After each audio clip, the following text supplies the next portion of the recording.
అందులో ఏముంది మేడం? నీకు చదువు రాదు కదూ రంజిత్? 10 ఏళ్ల క్రితం నువ్వు నీ బిడ్డను ఎత్తుకెళ్ళావని అప్పుడు పేపర్లో పడింది కదా, అదే ఇది చూడు.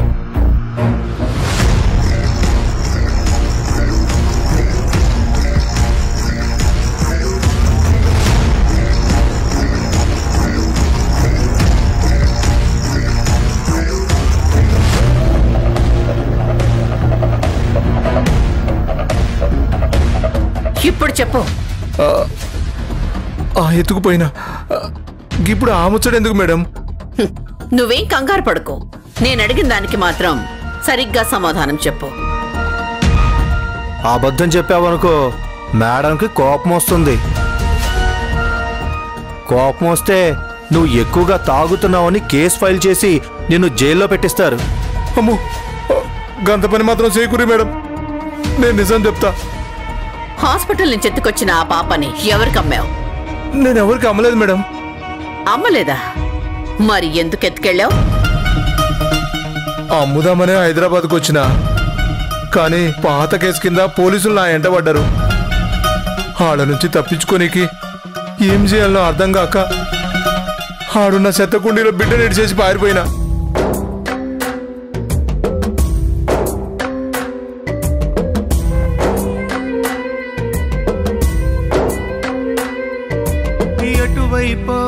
ఎటువైపో జీవితమే ఎటువైపో,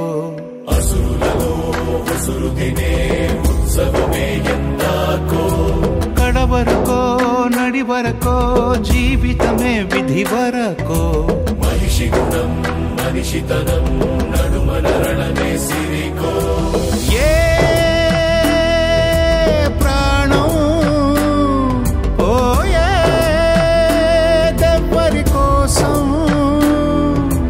దేవుడైన రాయి దాటిరాడు ఎందుకో. ఎటువైపో జీవితమే ఎటువైపో,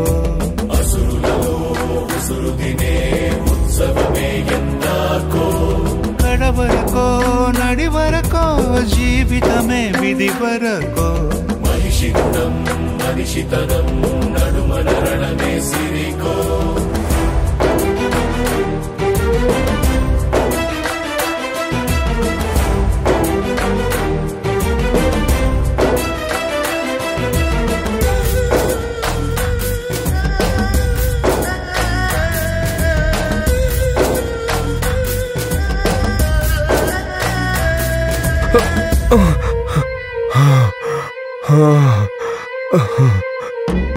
ఎవరో ఆకలికి ఎవరో ఆహుతయ్యే యాగమానన్నదే, మేకవన్నె పులి మనలోనే కదిలి వాడిక్కడే ఉన్నాడు.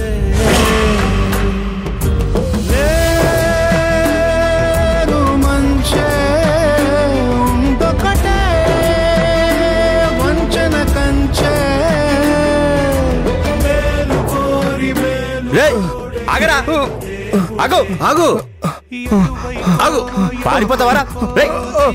స్టేషన్ పదరా, స్టేషన్ కి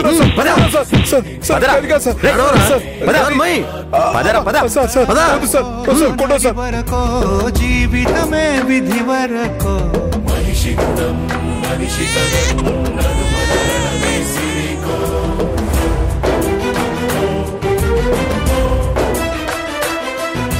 మరి పోలీసులు నీ చేతిలో ఉన్న బిడ్డను చూడలేదా? చూడలే మేడం. అసలు నా దగ్గర బిడ్డున్న ముచ్చటే గాళ్ళకి తెలియదు. నన్ను పట్టుకొని జైలుకు తోలుకోపోయారు. మరి బిడ్డ ఏమైంది? తెలియదు మేడం. తర్వాత నేను బయటకు వచ్చినాక ఆ జాగాలోనే ఒక పసిబిడ్డ చచ్చిపోయిందని చెప్పిరు జనాలు. గది నా బిడ్డే అనుకున్నాను. గది మేడం, ఇక నన్ను ఇడిసేరి నా ఇంటికి నేను పోతా. అది కాదు రాజయ్య, చనిపోయిన పాపే నీ బిడ్డ అని కన్ఫర్మ్ చేసుకోలేదా? చెప్తున్నా కదా మేడం, అప్పుడు నేను జైల్లో ఉన్నా, చూడలే. కానీ నా బిడ్డ చచ్చిపోయే ఉంటది మేడం. ఒకవేళ నీ బిడ్డ బతికే ఉందని తెలిస్తే నువ్వేం చేస్తావు? ఊకోండి మేడం, చచ్చిన బిడ్డ ఎట్లా బతుకుతుంది? బతికుందే అనుకుందాం, అప్పుడేం చేస్తావు? ఏడుందో తెలిస్తే నా ఇంటికి తెచ్చుకుంటా. నా పెళ్ళం దాన్ని అమ్మేసినానని తినాం లొలి చేసి చంపుతుంది.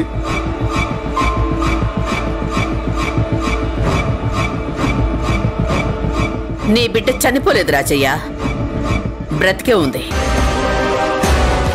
మేడం, మీ బిడ్డ ఇప్పుడు ఎక్కడుందో, ఎవరింట్లో ఉందో కూడా నాకు తెలుసు.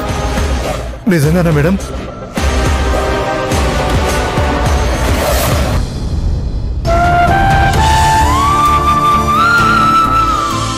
ప్రేమ అంటే అంతే, marriages are made in heaven అంటారు కదా.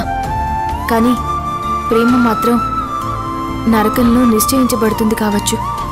అందుకేనేమో ప్రేమ దక్కని వాళ్ళందరూ పేరు లేని శిక్ష అనుభవిస్తూ ఉంటారు. ఒకరి మనసులో ప్రేమ అనేది ఎప్పుడు పుడుతుందో, ఎలా పుడుతుందో, ఎవరిని ఎలా మారుస్తుందో ఎవరికీ తెలీదు.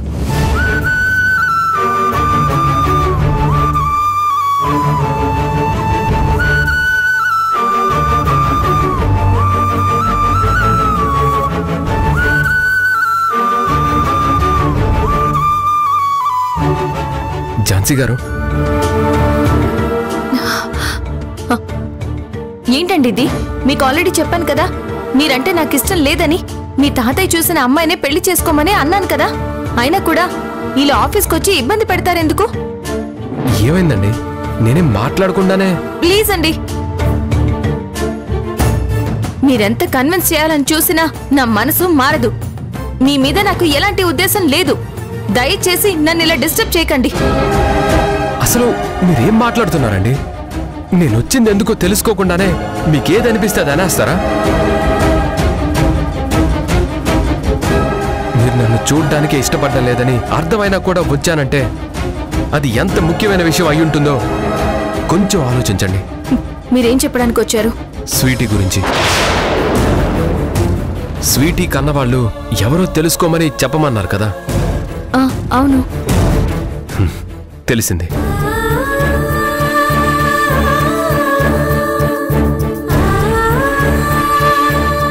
పదేళ్ల క్రితం మీకు స్వీటీ దొరికిన టైంలోనే వరంగల్లో అప్పుడే పుట్టిన పాప మిస్ అయిందంట. మా కానిస్టేబుల్స్ స్వీటీ కన్నవాళ్ళెవరని డీటెయిల్స్ మొత్తం కలెక్ట్ చేస్తున్నారు. త్వరలోనే వాళ్ళెవరో తెలిసిపోతుంది. వాళ్ళు తెలియగానే మనం వెంటనే స్వీటీకి ట్రీట్మెంట్ స్టార్ట్ చేయించవచ్చు. ఈ విషయం చెప్దామనే వచ్చాను. థ్యాంక్స్ అండి, thank you so much. Sorry అండి, నేనేదో ఫ్రస్ట్రేషన్లో అలా అనేసాను. సారీ ఎందుకులేండి, మీరనేవాళ్ళు మేం పడేవాళ్ళం. అయినా ఈ విషయం మీకు ఫోన్ చేసి కూడా చెప్పొచ్చు, కానీ డైరెక్ట్గా చెప్పి మీ కళ్ళల్లో ఆనందం చూడాలనుకున్నాను, అంతే. ఝాన్సీ గారు, నన్ను ప్రేమించడం లేదని చెప్పే హక్కు మీకుందేమో. ఒకవేళ మీ మనసులో నా మీద ప్రేమున్నా దాన్ని తుంచేసుకునే హక్కు కూడా మీకుందేమో. కానీ నన్ను ప్రేమించద్దు అనే హక్కు మాత్రం మీకు లేదు. మీరు అవునన్నా కాదన్నా మిమ్మల్ని నేను ప్రేమించాను. ఇప్పుడు కూడా ప్రేమిస్తున్నాను, ఇకపై కూడా ప్రేమిస్తూనే ఉంటాను. మాట మార్చినంత మాత్రాన మనసు మారదండి. కానీ మీ మనసు మారాలి. అదే చెప్తున్నానండి, లైఫ్లో ఇక్కడ ఒక్కరికే చోటు ఉంటుంది.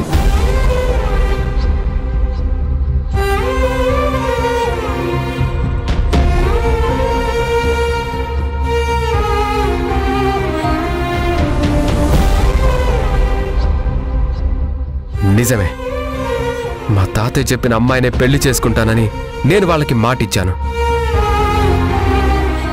కానీ ఎందుకు అలా చెప్పానో మీకు చెప్పిన అర్థం చేసుకునే పరిస్థితిలో మీరు లేరు. అందుకే నేనిప్పుడు చెప్పదలుచుకోలేదు. చెప్పాల్సిన టైం వచ్చినప్పుడు చెప్తాను. ఎదుటి వాళ్ళ ప్రేమ పొందలేము అని తెలిసినా కూడా ప్రేమించడంలో అర్థం లేదు. అదంతా మీకు అవసరం లేదండి. కానీ స్వీటీకి ట్రీట్మెంట్ పూర్తయ్యేంత వరకు మీకిష్టం లేకున్నా మిమ్మల్ని ఇలా కలుస్తూ బాధ పెడుతూనే ఉంటానేమో. అందుకే ముందుగానే మీకు సారీ చెప్పేస్తున్నాను. సారీ అండి.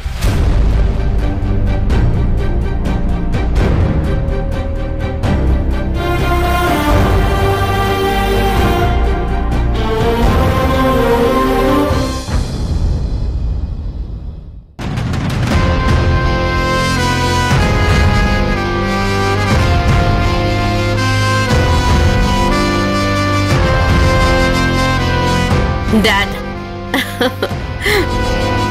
ఏంటి హ్యాపీగా ఉన్నావు? ఏమైనా గుడ్ న్యూస్ తీసుకొచ్చావా? అవును డాడ్, సంథింగ్ టెల్స్ మీ అతి తొందరలోనే మన ఇంట్లో ఏదో మంచి జరగబోతోంది అనిపిస్తోంది. ఆ ఝాన్సీ తను మనకు అంటగట్టాలని చూస్తున్న పిల్లలు ఈ ఇంట్లో నుంచి వెళ్ళిపోతే చాలు. అంతకన్నా గొప్పగా జరగబోయే మంచి ఏం కోరుకోవటం లేదు. నాకు తెలుసు డాడ్, ఆ పిల్లలు ఝాన్సీ ఇంటికొచ్చిన దగ్గర నుంచి మీరెంతో బాధపడుతున్నారు డాడ్. కానీ మీరు ఆ బాధ నుంచి బయటపడే రోజు దగ్గరకొచ్చింది డాడ్.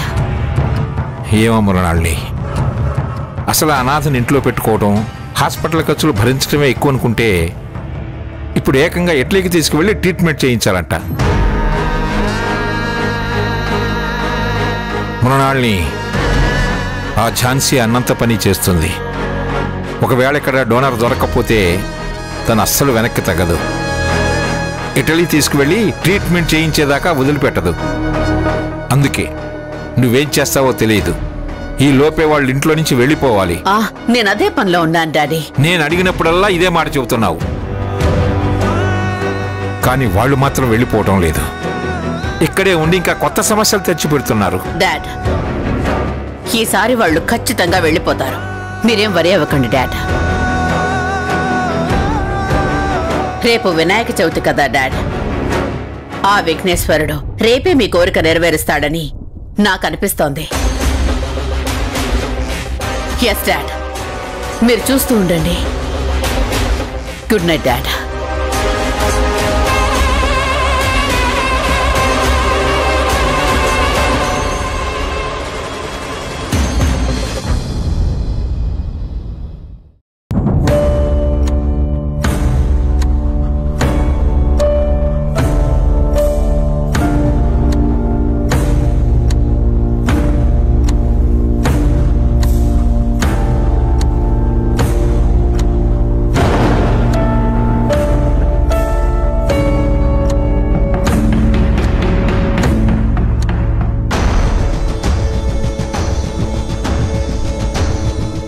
శ్రీవల్లి, శ్రీవల్లి,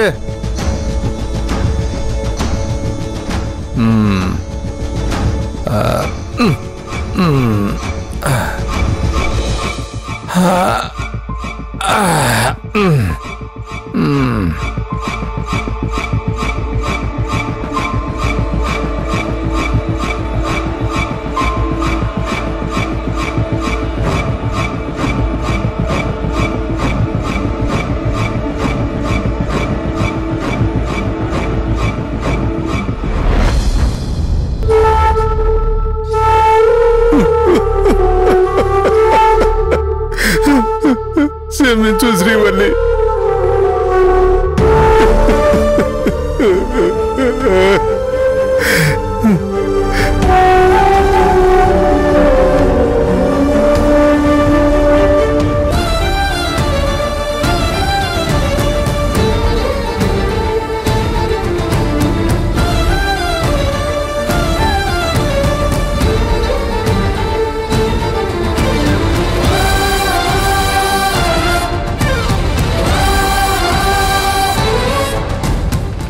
శ్రీవల్లి, ఇక నేను చచ్చిపోతున్నా.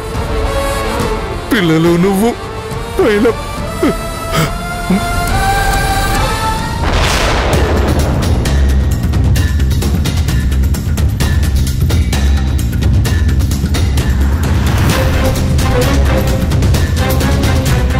ఏందయ్యా ఇది? బజార్లో దాగింది సరిపోలేదా? పిల్లల ముందు తాగుతావా? కనీసం గదేదో ఆన్నే తాగి చావచ్చు కదా. నన్ను తాగనియే. పిల్లల ముందు ఇంట్లో తాగొద్దని చెప్పినా కదా.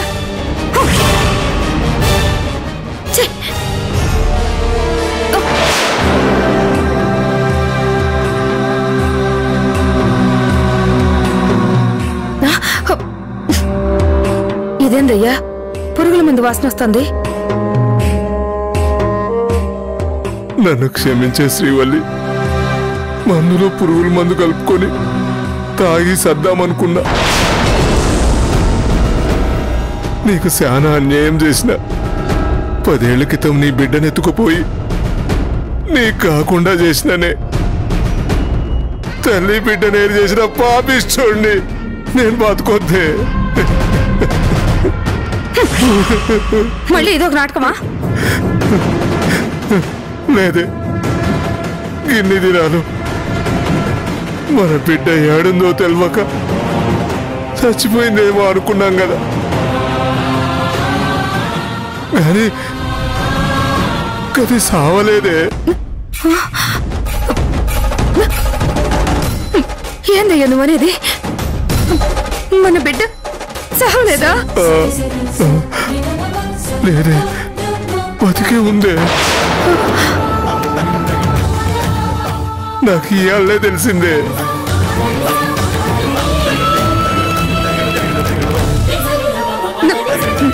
నువ్వు చెప్తుంది నిజమేనా? నిజమే. నా బిడ్డల మీద ఒట్టే. నా బిడ్డ బతికే ఉందా? అవు. ఏడుందయ్యా? ఏడుందయ్యా నా బిడ్డ? ఏడుంది? ఏడుంది చెప్పు. ఏడుందయ్యా? ఏడుందయ్యా నా బిడ్డ? Okay, thank you. స్వీటీ, నీకు గుడ్ న్యూస్. ఏంటి పిన్ని? నీకు త్వరలోనే ట్రీట్మెంట్ చేయించబోతున్నాం. అవునా? ఇటలీ వెళ్ళడానికి తాతయ్య వాళ్ళు ఒప్పుకోలేదు కదా. ఇటలీలో కాదు, ఇక్కడే ట్రీట్మెంట్ జరుగుతుంది. అంటే డోనర్ దొరికారా పిన్ని? అవును, వాళ్ళు ఎవరో కాదు, నిన్ను కన్నవాళ్ళు. నీకు త్వరగా ట్రీట్మెంట్ జరిపించాలని మీ గౌతమ్ బాబాయ్ నీ కన్న తల్లిదండ్రులు ఎక్కడున్నారో తెలుసుకున్నారట. త్వరలోనే వాళ్ళని ఇక్కడికి తీసుకొస్తారు. వాళ్ళొచ్చిన వెంటనే నీకు ట్రీట్మెంట్ స్టార్ట్ అయిపోతుంది. నిజంగానే? నేనెవరి బొజ్జులో అయితే పుట్టానో అమ్మ ఇక్కడికి వస్తుందా పిన్ని? అవునమ్మా, వస్తుంది. వద్దు పిన్ని, వాళ్ళని తీసుకురావద్దు. నేను పుట్టగానే చెత్త కుండీలో పడేశారు. అలాంటి వాళ్ళని నేను చూడను.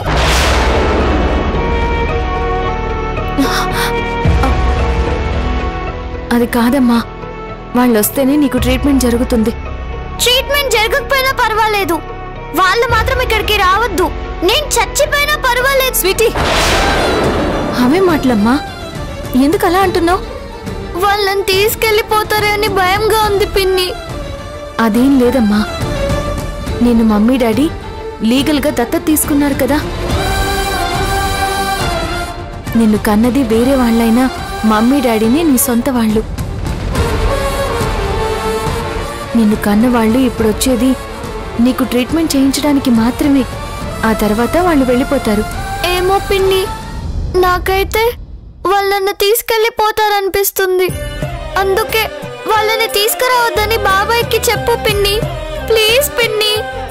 లేదమ్మా, నువ్వేం కంగారు పడకు. అయినా అంతవరకు వస్తే ఈ పిన్ని ఊరుకుంటుందా? నేను లాయర్ని కదా, నేను చూసుకుంటాను. నిజంగానే వాళ్ళతో నన్ను పంపించావు కదా? అస్సలు పంపించను. అయినా నువ్వు లేకుండా నేనుంటానని చెప్పు. నువ్వింకేం ఆలోచించకుండా ప్రశాంతంగా పడుకో. నా మంచి స్వీటీవి కదా, పడుకో.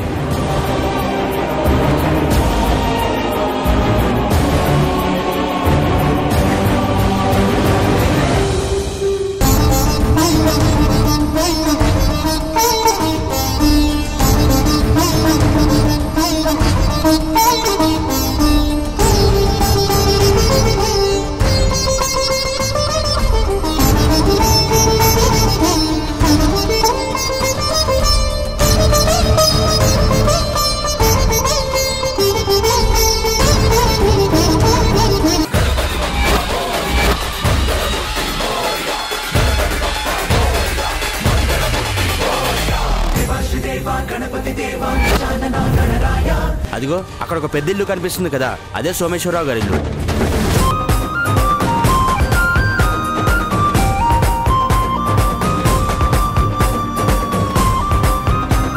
నా బిడ్డ ఈ బంగ్లాలో పెరుగుతుందా?